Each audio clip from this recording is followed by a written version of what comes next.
ഈദ് ആയതുകൊണ്ടാ തോന്നുന്നു അപ്പുറത്തെ വീട്ടിൽ നിന്ന് ഇപ്പുറത്തെ വീട്ടിൽ നിന്നൊക്കെ നല്ല ബിരിയാണിയുടെയും ചിക്കൻ്റെ ഒക്കെ സ്മെല്ല്.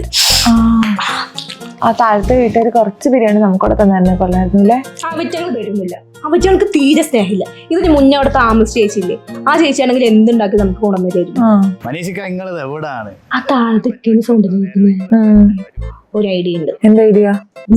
അവിടെ മതി. പെരുന്നാളൊക്കെ എങ്ങനെയുണ്ട്? പെരുന്നാൾ ഉഷാറായിട്ട് പോണ്. നിങ്ങൾക്ക് എങ്ങനെയുണ്ട് പെരുന്നാള്? നമ്മക്ക് എന്ത് പെരുന്നാള്, ഞങ്ങൾ ഇന്നലെ പുറത്തു പോയി, അപ്പൊ എത്താൻ ലേറ്റ് ആയി, അപ്പൊ എണീക്കാനും ലേറ്റ് ആയി. അതുകൊണ്ട് പിന്നെ ഫുഡൊന്നും ഉണ്ടാക്കാൻ പറ്റിയില്ല. പിന്നെ മന്ദന്റെ അല്ലേ, സാലറിയും കയറിയിട്ടില്ല, കയ്യിൽ 10 പൈസ ഇല്ല. ഞങ്ങളിപ്പോ എങ്ങനെ ഒരു ബിരിയാണി കഴിക്കാം എന്നുള്ളൊരു ആലോചനയിലായിരുന്നു അല്ലേടി?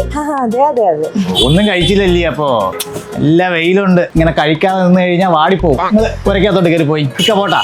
നല്ല ബെസ്റ്റ് പ്ലാൻ. വേറെ നിറഞ്ഞില്ലേ? സന്തോഷായില്ലേ? പോയാലോ? എന്നാൽ ഇത്രയും തേണ്ടിട്ട് അങ്ങനെ ഒരു വീട്ടിലോട്ട് വിളിച്ചു നമ്മൾ കഴിക്കാൻ. ഫ്രിഡ്ജിൽ ഇന്നലത്തെ കഞ്ഞിയും ചമ്മന്തി ഇരിപ്പുണ്ട്, അത് കഴിക്കാൻ പാ. എനിക്കൊന്നും വേണ്ട കഞ്ഞിയും ചമ്മന്തി. ആട് കരയുന്നു. രണ്ടുപേരും ഒന്നും കഴിച്ചില്ലെന്നല്ലേ പറഞ്ഞത്?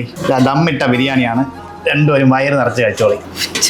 ബിരിയാണി കഴിക്കാൻ എപ്പോഴെങ്കിലും തോന്നിക്കഴിഞ്ഞാൽ ഞമ്മന്റെ പുരയിലോട്ട് വന്നാൽ മതി. ഖദീജ നന്നായിട്ട് ബിരിയാണി വയ്ക്കും, നന്നായിട്ട് കഴിച്ചോളി. അപ്പൊ ഈദ് മുബാറക്ക്. പോട്ടാ. ഇത് നല്ല മനുഷ്യനല്ലേ? കണ്ടാ